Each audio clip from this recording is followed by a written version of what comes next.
இயேசுவில் எனக்கு பிரியமான சகோதர சகோதரிகளே, இன்று ஆண்டின் பொது காலத்தின் 15ஆம் வாரம் புதன்கிழமையில் நாம் இருக்கின்றோம்.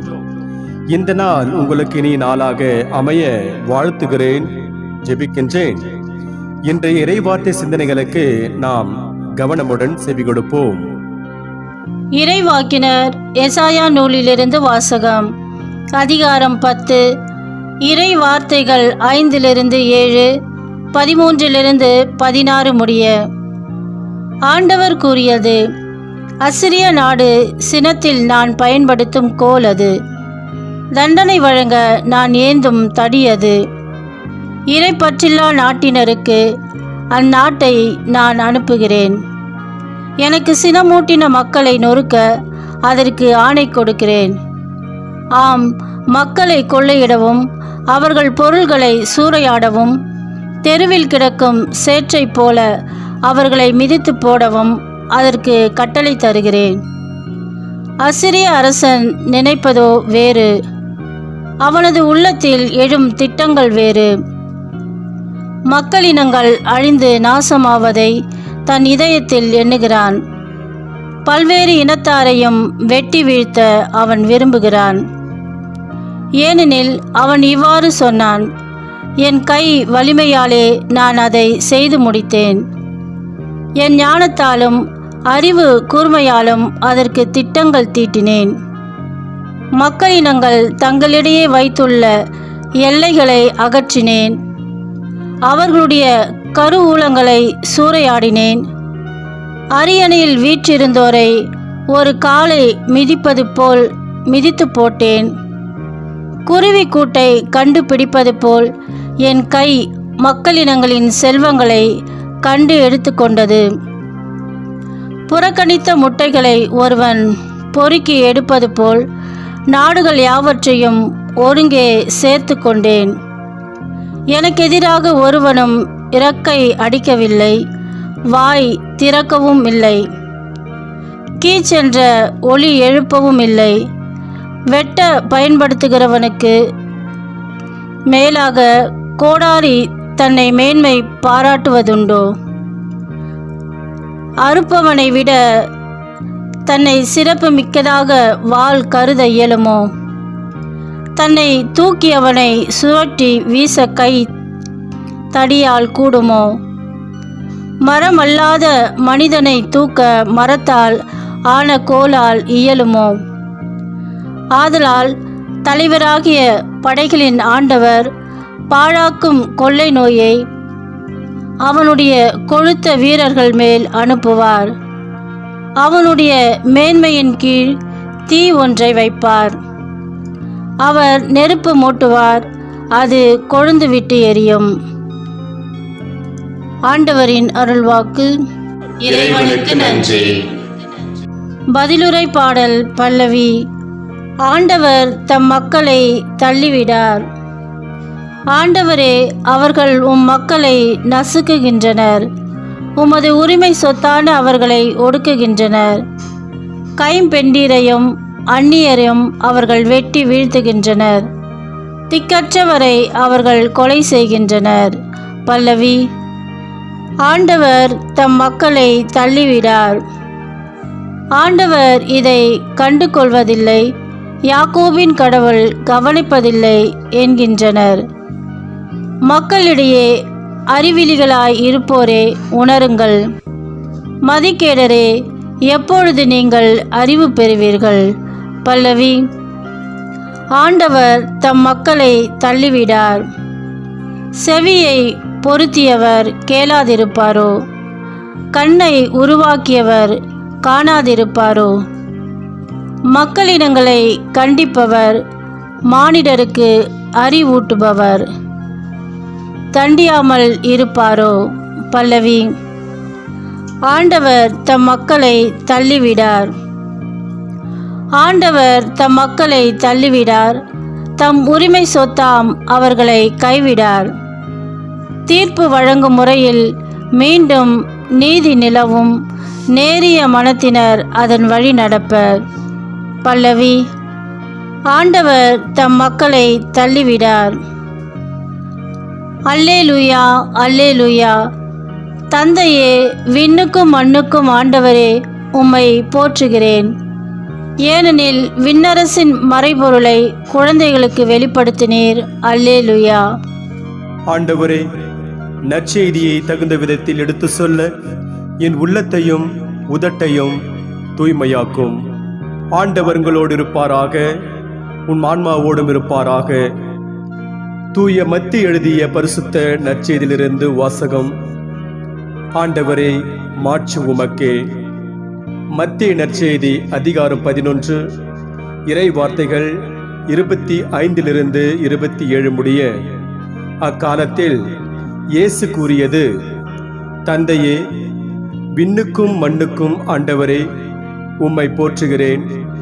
ஏனெனில் ஞானிகளுக்கும் அறிஞர்களுக்கும் இவற்றை மறைத்து குழந்தைகளுக்கு வெளிப்படுத்தினீர். ஆம் தந்தையே, இதுவே உமது திருவுளம். என் தந்தை எல்லாவற்றையும் என்னிடத்தில் ஒப்படைத்திருக்கிறார். தந்தையை தவிர வேறு எவரும் மகனை அறியார்.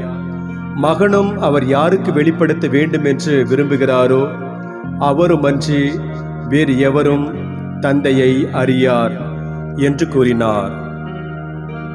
ஆண்டவரின் அருள் வாக்கு. கிறிஸ்துவே, உமக்கு புகழ். நற்செய்தி வாக்கினால் என்னுடைய பாவங்கள் அகல்வதாக. ஆமென். திரும்புங்கள், முடிவு அண்மையில் உள்ளது. இறையேசுவில் எனக்கு பிரியமான சகோதர சகோதரிகளே, ஒரு நாள் காலையில் குருவானவர் ஒருவர் கிளைப்பங்கு கிராமத்தில் திருவிழா திருப்பலியை நிறைவேற்றிவிட்டு தனது 2 சக்கர வண்டியில் இல்லத்திற்கு திரும்பி வந்து கொண்டிருந்தார். அவரோடு அவரது உதவியாளரும் வண்டியில் வந்தார். இருவரும் திரும்பி வந்து கொண்டிருக்கும் போது அவரது பங்கை சார்ந்த ஒரு சில இளைஞர்கள் குளத்துக்கரையில் மீன் பிடித்துக் கொண்டிருந்தார்கள். அவர்கள் பங்கு குருவானவரை பார்த்ததும், சாமி, இங்கு வாருங்கள், நாம் அனைவரும் சேர்ந்து மகிழ்ச்சியாக மீன் பிடித்து பொரித்து சாப்பிடலாம் என்றார்கள். அவர்களது அன்பு கட்டளைக்கு இணங்கி குருவானவரும் வண்டியை ஓரமாக நிறுத்திவிட்டு அவர்களோடு சேர்ந்து மீன் பிடிக்க தொடங்கினார்.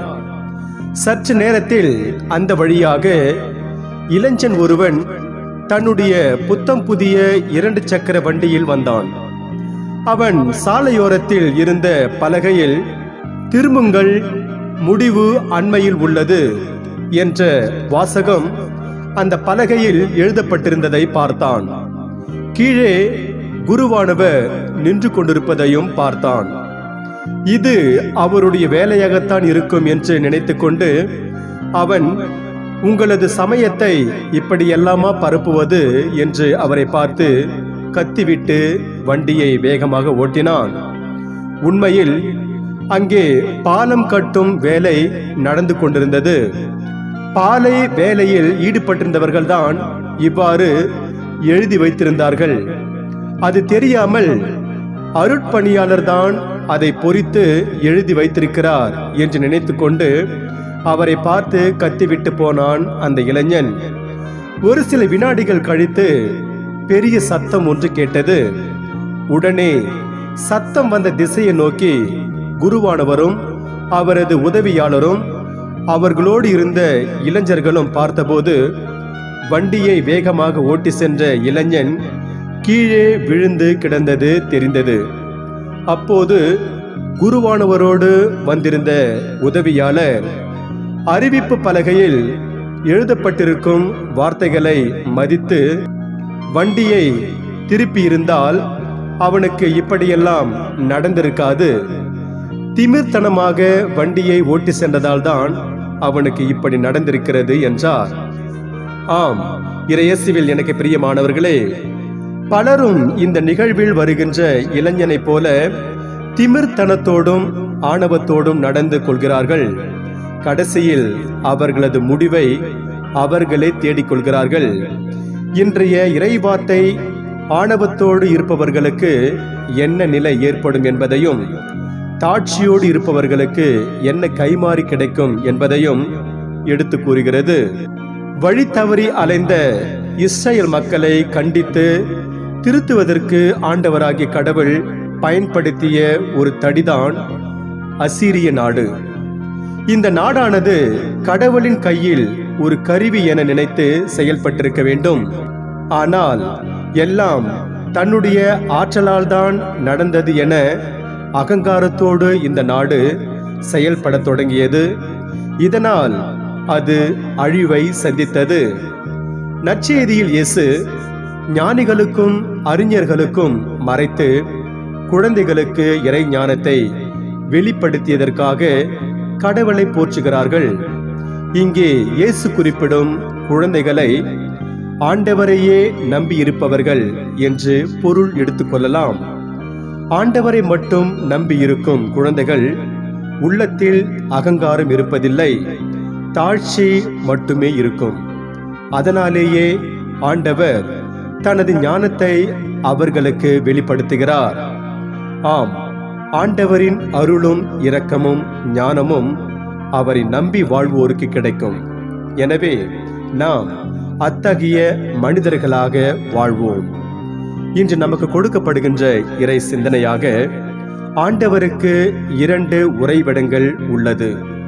ஒன்று விண்ணகம், மற்றொன்று தாழ்ச்சியுடையோரின் உள்ளம். பணிவு பெருகும் இடத்தில் பரமனின் அருளும் பெருகும்.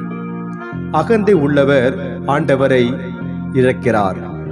இன்று நமக்கு கொடுக்கப்படுகின்ற வார்த்தையாக, இருமாப்பு ஒருவரை தாழ்த்தும், தாழ்மை உள்ளம் ஒருவரை உயர்த்தும். நீதிமொழிகள் 29ஆம் அதிகாரம் 23ஆம் வசனத்தில் நீதிமொழிகள் நூல் கூறுகிறது. எனவே இறையேசல் பிரியமானவர்களே, நாம் தாழ்ச்சி நிறைந்த உள்ளத்தோடு வாழ்ந்து இறையருளை நிறைவாக பெறுவோம். இறைவன் உங்கள் அனைவரையும் நிறைவாக ஆசிர்வதிப்பாராக. ஆமென்.